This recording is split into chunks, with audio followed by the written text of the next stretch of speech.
সামাজিক যোগাযোগ মাধ্যমের একটি স্ট্যাটাসে দেখা যায় যে জাহাঙ্গীর কবির নানক সিলেটের মৌলভীবাজারের ফুলতলা এলাকায় আত্মগোপনে আছেন। তিনি যে কোনো সময় ভারতে পালিয়ে যাবেন এই বলে গুজব উঠে। এই গুজবের পরিপ্রেক্ষিতে স্থানীয় জনসাধারণ এবং অন্যান্য এলাকার লোকজন সেই এলাকাটি ঘেরাও করে রাখে। ঘেরাও করার পরে স্থানীয় পুলিশ প্রশাসন এবং বিজিবি সেই এলাকাটি ঘেরাও করে রাখে।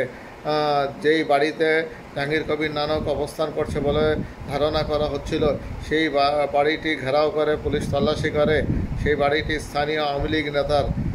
অবশেষে বিজিবি যখন তল্লাশি করে তখন দেখতে পায় জাহাঙ্গীর কবির নানক সেখানে নেই, হয়তোবা তিনি সেখান থেকে পালিয়ে অন্যত্র চলে গেছেন। এই ব্যাপারে বিজিবি এবং পুলিশ সদস্যরা সিলেট সীমান্তের এলাকাগুলোতে কড়া নজরদারি রেখেছেন যাতে করে জাহাঙ্গীর কবির নানক ভারতে পালিয়ে যেতে না পারেন।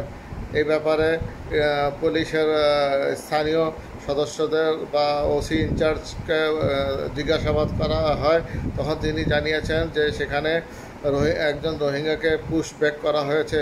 সেই পরিপ্রেক্ষিতে স্থানীয় জনগণের মনে ধারণা হয়েছে জাহাঙ্গীর কবির নানক পালিয়ে যাচ্ছেন, অথচ এই খবরটি ভিত্তিহীন বলে জানা যায়। কিন্তু ভিত্তিহীন হলেও সরকার কিন্তু ঠিকই সেই জায়গায় নজরদারি রেখেছেন যাতে জাহাঙ্গীর কবির নানক কোনোভাবে দেশ ছেড়ে ভারতে পালাতে না পারেন। কারণ জাহাঙ্গীর কবির নানক মোহাম্মদপুর এলাকায় অনেক সন্ত্রাসী কার্যকলাপের সঙ্গে যুক্ত ছিলেন এবং অনেক দুর্নীতি সঙ্গেও তিনি জড়িত ছিলেন। তাই কোনোভাবেই তাকে ভারতে যেতে দেবে না বিজিবি এবং বর্ডার গার্ড বাংলাদেশ ও পুলিশ প্রশাসন।